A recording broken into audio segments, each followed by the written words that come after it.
వచనము. గోధుమ గింజ భూమిలో పడి చావకుండిన ఎడల అది ఒంటిగానే ఉండును. అది చచ్చిన ఎడల విస్తారముగా ఫలించును. దేవునికి స్తోత్రము కలుగును గాక. ఇక్కడ రాయబడిన మాట ఏమిటంటే, ఒక గోధుమ గింజ గురించి ప్రభు మాట్లాడుతూ ఉన్నాడు. ఈ గోధుమ గింజని, ఒక గింజ నీవు నేనుగా, ఒక గింజ ఒక విశ్వాసిగా మనమందరం కూడా పోల్చుకున్నట్లయితే, ఆ గోధుమ గింజ ఈ లోకంలో మనం ఎట్లా ఉన్నామో, ఈ లోకంలో మనం ఎలాగో జీవిస్తున్నామో, ఆ గోధుమ గింజ కూడా అలాగునా జీవిస్తూ ఉంది ఈ లోకంలో. అయితే ఆ గోధుమ గింజకి మీరు చూసినట్లయితే ఒక గోధుమ గింజే కాదు, మీరు ఏ గింజని కూడా గమనించినా ఆ గింజలకి పైన పొర ఉంటుంది. ఏమంటే పైన పొట్టు, మీకు తెలుసు కదా, ఒక పొట్టులాగా ఉంటుంది. ఆ పొట్టు ఎప్పుడు పోతుంది? దేనికి సాదృశ్యం అంటే, ఆ పొట్టు ఈ లోకంలో ఉన్న మంద దృష్టికి సాదృశ్యం, ఈ లోకంలో ఉన్న పాపానికి సాదృశ్యం. ఈ లోకంలో అది కప్పివేయబడి ఉంటుంది కాబట్టి, ఆ మంద దృష్టి పోలేదు కాబట్టి, ఆ పాపం అనేది పోలేదు కాబట్టి, ఈ లోకంలో అది విచ్చలవిడిగా జీవించే అవకాశం ఎంతైనా ఉంది. నేనేమంటున్నానంటే, గోధుమ గింజ అనబడుతున్న నీవు నేను కూడా ఈ లోకంలో పాపముతోనూ శాపముతోనూ, ఈ లోకంలో మంద దృష్టితోనూ నిజాన్ని ఎరగని వ్యక్తిలాగా మనము జీవిస్తూ గోధుమ గింజ వలె ఉన్నాము. అయితే అక్కడ రాయబడినట్లుగా ఆ గోధుమ గింజనట భూమిలో ఎప్పుడైతే పాతి పెడతామో, దీంట్లో ఆ గోధుమ గింజని ఎప్పుడైతే భూమిలో పాతి పెడతామో, అది మొలిసి నూతన సృష్టిగా పైకది వస్తుంది. అది భూమిలో పాతి పెట్టినప్పుడు ఏమవుతుంది? తన యొక్క పొర రాలిపోతుంది, అది చచ్చిపోయి మరలా బ్రతుకుతుంది. అప్పుడు ఆ గోధుమ గింజను ఎలాగైతే పాతి పెట్టామో, ఆ గోధుమ గింజ పొర ఎలాగైతే తొలగిపోయిందో, ఆ గోధుమ గింజ పిగిలించుకొని ఎలాగైతే బయటకు వచ్చి ఆ ఒక మహావృక్షం లాగా ఎలాగ మారుతుందో, నీవు నేను కూడా ఈ లోకంలో యేసయ్య అనబడుతున్న భూమిలో నీవు నేను కూడా పాతి పెట్టబడి చనిపోయి తిరిగి లెగవాలి. దేవునికి స్తోత్రము కలుగును గాక.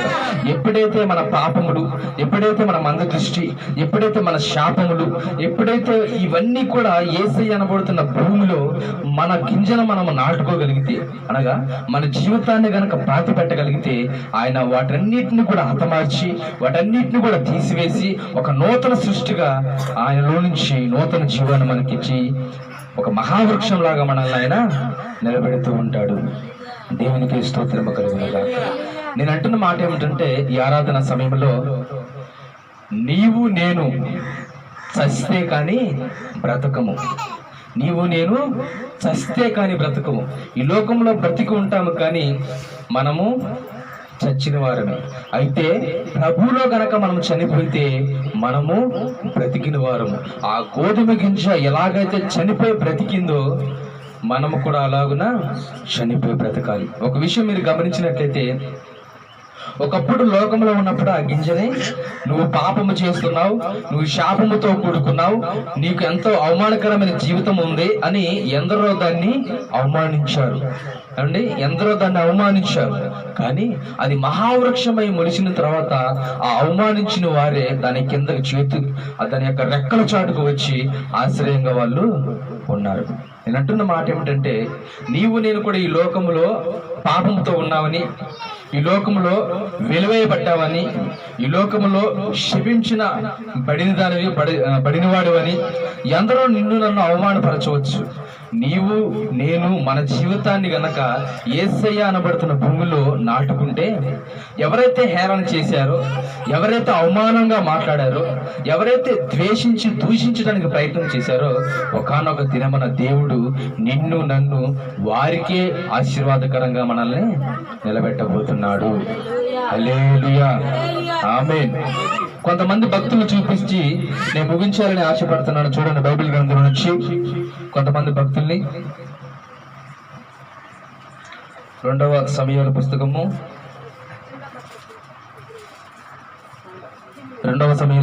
11వ అధ్యాయము 4వ వచనం. దావీదు దూతల చేత ఆమెను పిలిపింపెను.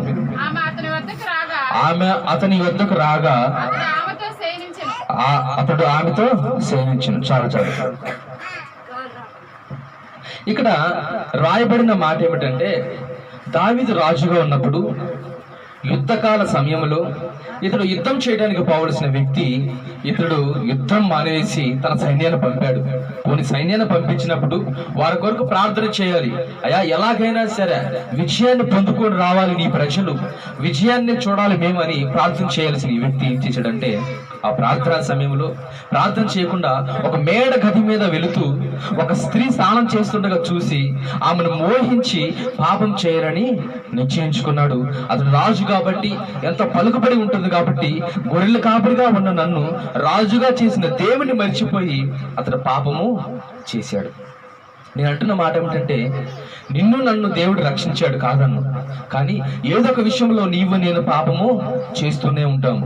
ఏదో ఒక విషయంలో నీవు నేను పడిపోయిన స్థితిలోనే ఉంటాము. నేను అంటున్న విషయం ఏమిటంటే, దావీదు వల్ల పాపము చేసినప్పటికీ కూడా దేవుడు ఒక మంచి సాక్ష్యం ఏమని ఇస్తాడంటే దావీదు గురించి, ఒక బత్షెబా విషయంలో తప్ప మరి ఏ విషయంలో కూడా దావీదుల పాపము లేనే లేదని దేవుడు చెప్తాడు.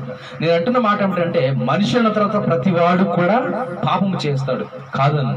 అయితే దావీదు ఎలాగ పాపం చేశాడో నీవు నేను పాపం చేస్తావు. కానీ దావీదు తన పాపమును తెలుసుకొని, తను నిర్మించిన దేవుడి తెలుసుకొని, తనను ఈ ఉన్నతమైన స్థానంలో నిలబెట్టిన దేవుని తెలుసుకొని, నేను చేసిన తప్పు దేవునికి విరుద్ధంగా పాపం చేశాను గ్రహించి అతడు దేవుని సన్నిధిలో పశ్చాత్తాపం పొందుకోవడం మొదలు పెట్టాడు.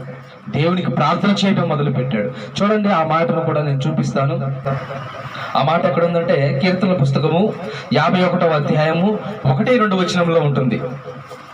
దేవా దేవా, నీ కృప చొప్పున నన్ను కరుణింపుము. నీ వాత్సల్యము బాహుళ్యము చొప్పున నా అతిక్రమములను తుడిచివేయము. నా దోషములు పోవునట్లు నన్ను బహుగా కడుగుము. దేవునికి స్తోత్రము కలుగును గాక. ఏమండి, చూసారా? పాపం చేశాడు కాదంటలేదు, కానీ పాపం చేశాను కదా, నేను దేవునికి విరుద్ధంగా ఉన్నాను కదా, ఇక నా జీవితం ఇంతే, నేను చనిపోతాను, నరకానికి పోతాను అని నిరుత్సాహపడకుండా అది ఏం చేశాడంటే కన్నీరు విరిచి, ఏమండి, కన్నీరు విరటం మొదలు పెట్టాడు తన సన్నిధిలో, దేవుని సన్నిధిలో. ఇక ప్రార్థన చేయడం మొదలు పెట్టాడు. అయ్యా, నిజమే, నేను మానవుణ్ణి, నేను నీ ఎదుట పాపం చేశాను, నన్ను కరుణింపు దేవా, నాకు పశ్చాత్తాపాన్ని కలిగించి ప్రభువా, నన్ను క్షమించి ప్రభువా అన్నప్పుడు దేవుడు క్షమించడానికి సిద్ధమైన మనసు గలవాడు కనుక ఆయన ఏం చేశాడంటే, శాశ్వతమైన కృపను దావీదుకు చూపించి ఇక పాపం చేయకున్నట్లుగా దావీదుని కాపాడుతూ వచ్చాడు. నేను అంటున్న మాట ఏమిటంటే, దావీదు ఒక గింజ అయితే తన పాపంతో ఉన్న గింజనే తన పశ్చాత్తాపంతో ప్రభువులో ఎప్పుడైతే పాత పెట్టాడో అతని యొక్క జీవితం మరలా నూతన సృష్టిగా మార్చబడింది. నీవు నేను పాపము చేస్తాం కాదన్న, కానీ ఇక పాపము చేయకున్నట్లుగా దేవుని యొద్ద మొరపెట్టగలిగితే, దేవుని యొద్ద కనికరం పొందుకోగలిగితే, దేవుని దావీదుకి చూపిన శాశ్వతమైన కృపను ఈ రోజున నీకు నాకు చూపించడానికి ఆయన ఇష్టపడుతున్న దేవుడు. ఆమేన్. దేవునికి స్తోత్రము కలుగును గాక. హల్లెలూయా. నీవు చస్తే కానీ బ్రతకవు. మనందరం కూడా మొదట పాపం విషయమై చనిపోవాలి, దేవుళ్ళు పాతి పట్టబడాలి, దేవుడిస్తున్న జీవమును నూతన కృపను పొందుకొని మరలా మనము బ్రతకాలి. దేవునికి స్తోత్రం. రెండో వ్యక్తిని పరిచయం చేస్తాను, చూడండి బైబిల్ గ్రంథం నుంచి. యోహాను సువార్త 4వ అధ్యాయము 17-18 వచనాలు చదవండి.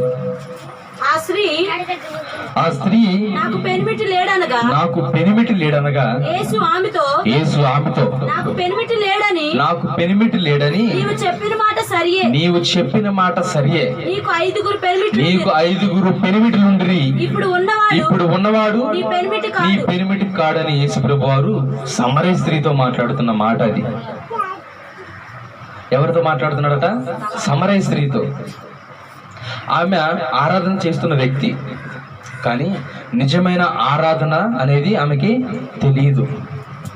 ఆమె అంటుంది, అయ్యా, మీరు యెరూషలేములో ఆరాధిస్తారు, మేమేమో పర్వతాలనే ఆరాధిస్తాము, నిజమైన ఆరాధన ఏది అన్నప్పుడు దేవుడు అంటాడు కదా, అమ్మ ఒక కాలం వచ్చుతున్నది, తండ్రిని ఆరాధించేవారు ఇక ఆత్మతోనూ సత్యముతోనూ ఆయనని ఆరాధిస్తారు అని ప్రభువు మాట్లాడుతున్నాడు. అంటే నేను అంటున్న మాట ఏమిటంటే, ఆ మాట గమనించినట్లయితే ఆమెకి నిజమైన ఆరాధన తెలియదు. అంటే ఇంకా విగ్రహ సంబంధమైన ఆచారాలతో ఆ పుట్టలని చెట్టుల్ని విగ్రహ సంబంధమైన వాటిని మొక్కి ఆమె జీవితంలో మేలు పొందుకోలేని స్థితిలో ఆమె ఉన్నది. నేను మాట ఏమిటంటే, లోకంలో విగ్రహారాధికురాలుగా ఉన్న ఆ సమరయ స్త్రీ ఇప్పుడు నిజమైన దేవుని వద్దకు వచ్చినప్పుడు, నిజమైన దేవుని తెలుసుకున్న ఆమె ఇప్పుడు ఏంటి, నిజమైన ఆరాధన చేయడం ఆమె మొదలు పెట్టింది. మీరు అనుకోవచ్చు, నేను ప్రార్థనకు వస్తున్నాను, వాక్యము చెప్తుంటే వింటున్నాను, దాని ప్రకారం చేయడానికి నేను ఇష్టపడుతున్నాను కదా, ఇక నిజమైన ఆరాధన ఏదని మీరు అనవచ్చు. మీకు ఒక విషయం చెప్పమంటారా? మన యొక్క ఆత్మీయ స్థితిలో అన్య ఆచారం ఏదైనా ఉన్నట్లయితే, దేవుని కంటే ఎక్కువగా ఏదైనా ప్రేమించినట్లయితే అది విగ్రహ ఆరాధన. నీ నా జీవితంలో అది ఏదైనా ఉన్నట్లయితే ఈ యొక్క వాక్య పిలువలో దాన్ని మనము తొలగించుకున్నాం, లేదంటే అది విగ్రహ ఆరాధనకి సమానంగా ఉన్నట్లే. నేను అంటున్న మాట ఏమిటంటే, ఆ సమరయ స్త్రీ నిజమైన ఆరాధన తెలియక, నిజమైన దేవుని ఎరక్క ఎలాగా ప్రాంతంలో నివసించిందో, ఇప్పుడు నీవు నేను కూడా ఒకవేళ విగ్రహ సంబంధమైన ఆచారాలతో ఇంకేమైనా మన జీవితంలో ఉంటే, ఈనాడు విడిచిపెట్టి నిజమైన ఆరాధనకు లొంగిపోయి, నిజమైన దేవుడికి లొంగిపోయి మన బ్రతుకుని మనము కొనసాగించుకున్నాము. దేవునికి స్తోత్రము కలుగును గాక. లోకములో విగ్రహ సంబంధమైన ఆరాధనతో కూడుకున్న సమరయ స్త్రీ తన యొక్క విత్తనాన్ని, తన యొక్క జీవితాన్ని ప్రభువులో పాతిపెట్టి దేవుని మాటకి లోబడి నిజమైన దేవుణ్ణి, నిజమైన ఆరాధనని ఆమె స్వీకరించుకుంది, అనుభవించింది. దేవునికి స్తుతి కలుగును గాక. హల్లెలూయా. కొంతమంది వ్యక్తులు ఇలాగ మాట్లాడతారు ఏమిటంటే, ఏ దేవుడైతే ఏమిటి, లోకంలో కోట్లాది దేవదూతలు ఉన్నారంటారు. ఏమండి, నిజముగా 3.5 కోట్లు 1.5 కోట్లు ఈ కోట్లు దేవుళ్ళు ఉన్నట్లయితే, ఈనాడు ఉన్న పరిస్థితుల్లో ఒకళ్ళకి, మన భారతదేశంలో ఒకళ్ళకి కనీసం 3 దేవుళ్ళు ఉన్నట్లు. అన్ని కోట్ల దేవుళ్ళు దేవతలు ఉంటే ఒకళ్ళకి ఎంతమంది ఉన్నట్టు? 3 దేవుళ్ళు 3 దేవతలు ఉన్నట్లే. 3 దేవుళ్ళు 3 దేవతలు ఉంటే ఈనాటి ప్రజలకి కష్టం ఎందుకు వస్తుంది?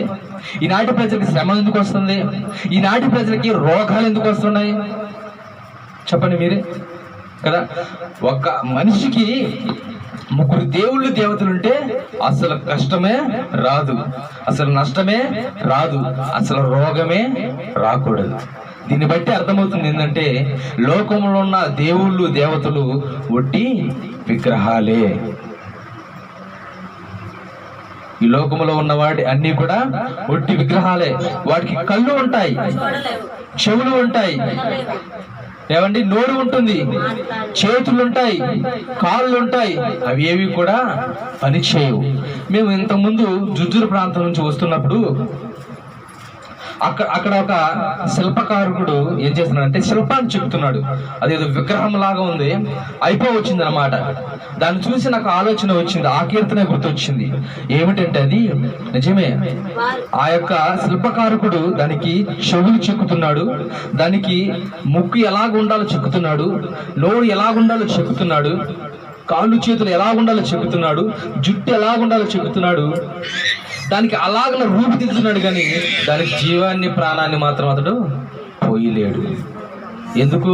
ఇతడు కూడా మనిషి కాబట్టి, ఇతడు మనిషి కాబట్టి దానికి జీవాన్ని పోయలేడు. ఎంత దౌర్భాగ్యమైన స్థితి అంటే, ఈ రోజుల్లో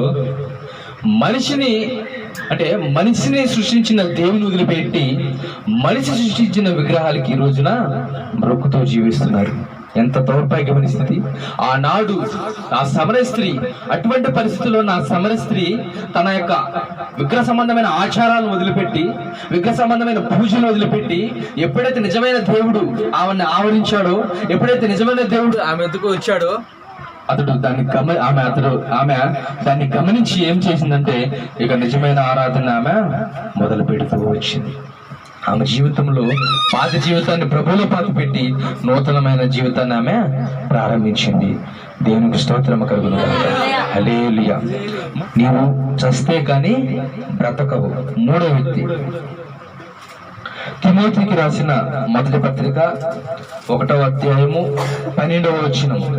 పౌలు భక్తుడు రాసిన పూర్వము దూషకుడును హింసకుడును హానికరుడునైన నన్ను తన పరిచర్యకు నియమించి నమ్మకమైన వానిగా ఎంచినందుకు నన్ను బలపరిచిన మన ప్రభువైన క్రీస్తు యేసు కృతజ్ఞుడై ఉన్నాను. దేవునికి స్తోత్రము కలుగును గాక.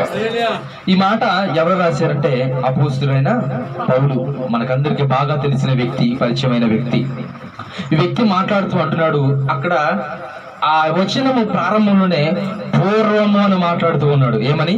పూర్వము అంటే తన యొక్క ఆత్మీయ స్థితిలో అంతకు ముందు హింసకుడు గాను, అంతకు ముందు దోషకుడు గాను, అంతకు ముందు ఇతరులకు హాని చేసే వ్యక్తిగా అతడు కనబడుతూ ఉన్నాడు.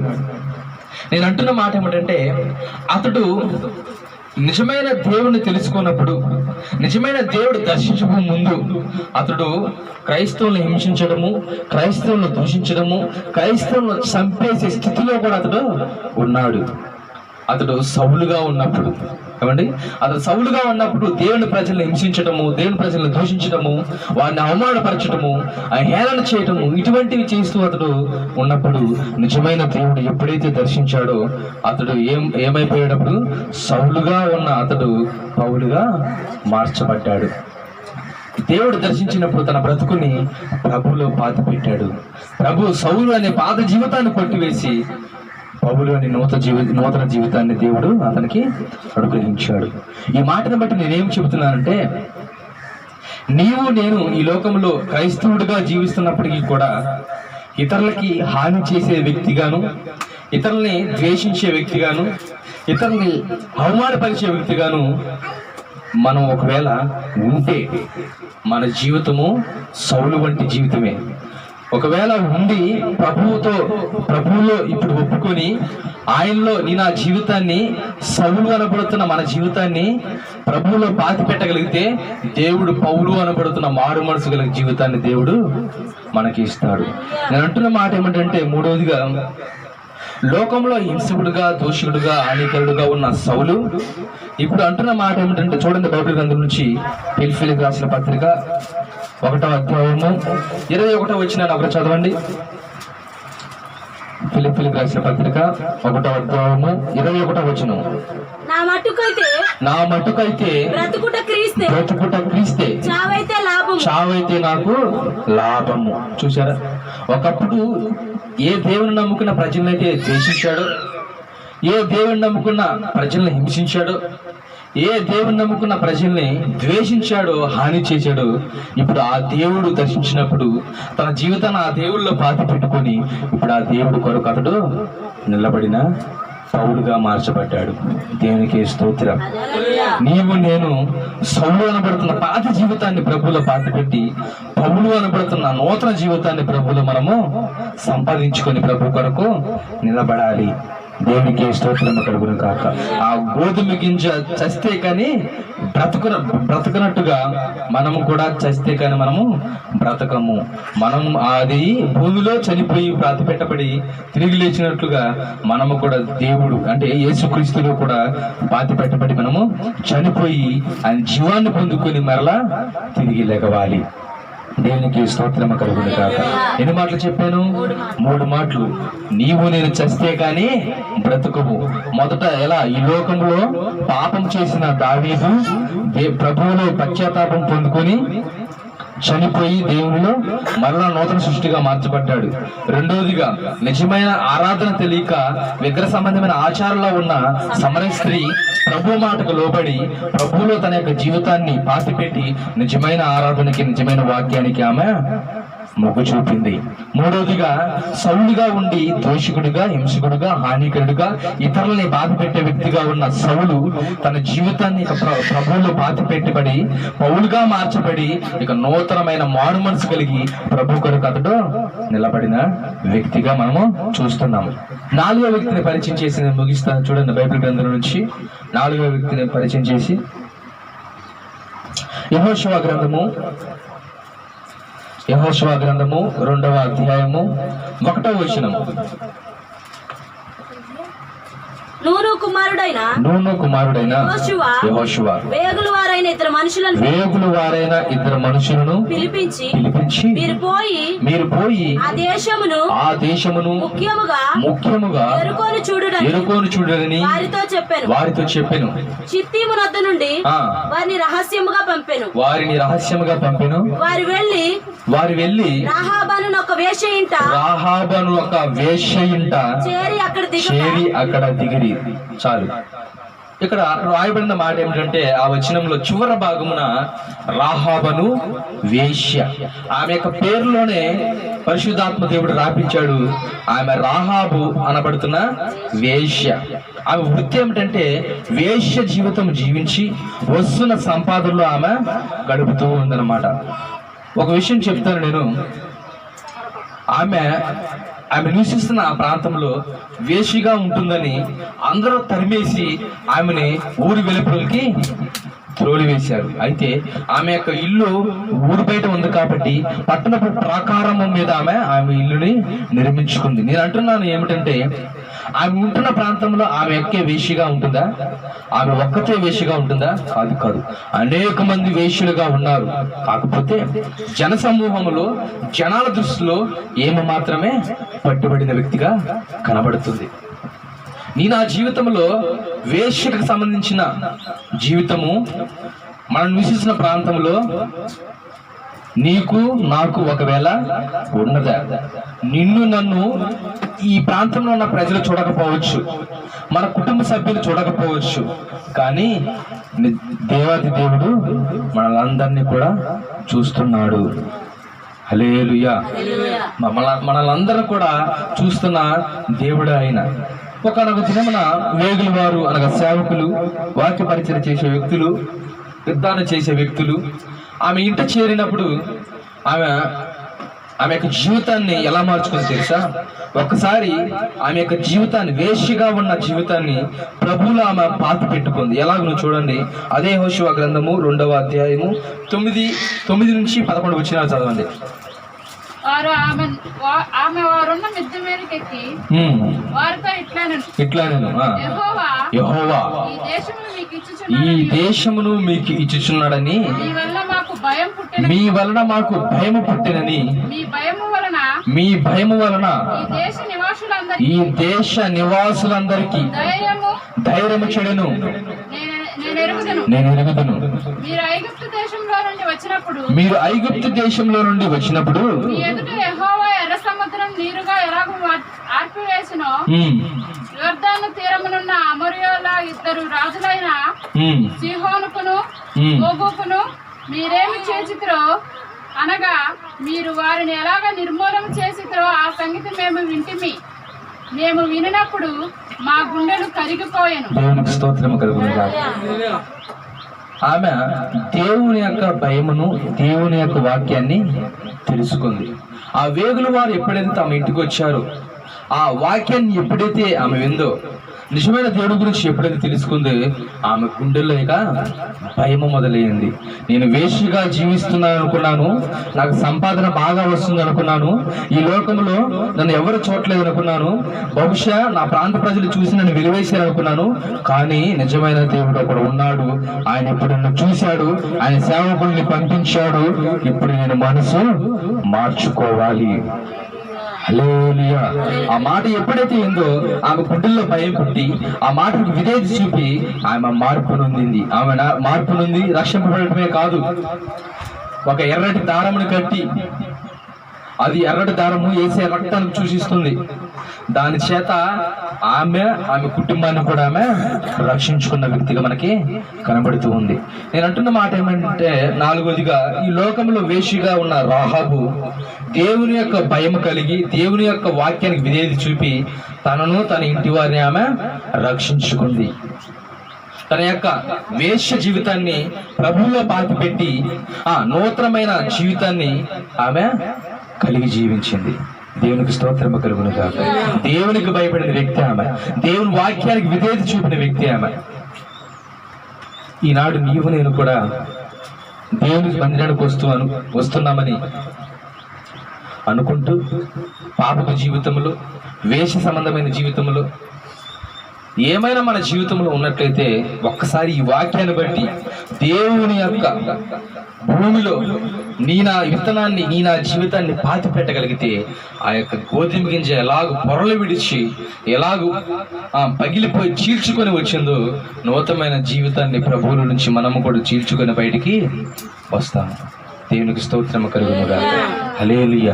నేను అంటున్న మాట ఏమిటంటే, ఈ లోకంలో గోధుమ గింజ ఎలాగైతే చనిపోయి బ్రతుకుతుందో నీవు నేను కూడా చనిపోయి దేవునిలో నూతన సృష్టిగా బ్రతకవలసి ఉన్నది.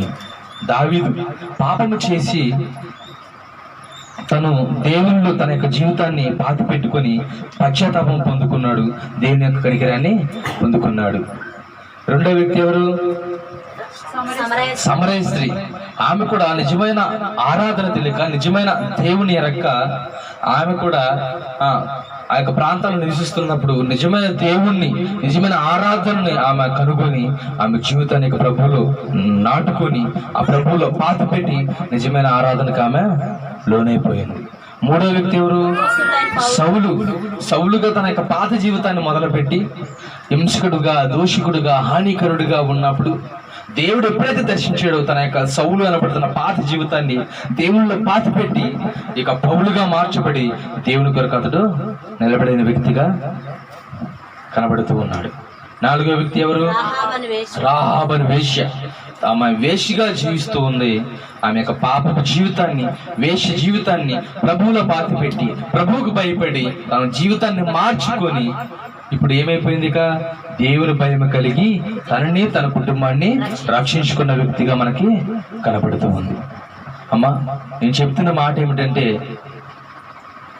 నీ నా జీవితంలో ఈ 4 విషయంలో ఎక్కడ పడిపోయి ఉన్నా, ఈ 4 విషయంలో ఎక్కడ తప్పిపోయి ఉన్నా, ఈ 4 విషయంలో మనము ఎక్కడ నలిగిపోయి, కృంగిపోయి, కుసించిపోయి ఉన్నప్పటికీ కూడా ఒక్కసారి నీ నా విత్తనాన్ని అనగా నీ నా జీవితాన్ని ప్రభు యేసుక్రీస్తు అనబడుతున్న భూమిలో పాతి పెట్టగలిగితే ఆయన జీవాన్ని మరలా మనకు అనుగ్రహించి నూతన సృష్టిగా మనల్ని ఈ లోకంలో ఎత్తైన కోటగా, ఎత్తైన శిఖరముగా నిలబెట్టి ఇతరులకే మనల్ని ఆయన ఆశ్రయముగా నిలబెట్టబోతున్నాడు. దేవునికి స్తోత్రము కలుగును గాక. నీవు చస్తే కానీ బ్రతకవు. దేవునికి స్తోత్రం కలుగును గాక. ఈ కొద్ది మాటలు ప్రభువు మా అందరి జీవితాల్లో ఫలింపజేయును గాక. ఆమేన్. అందరూ మోకరించండి, ప్రార్థన చేసుకున్నాం.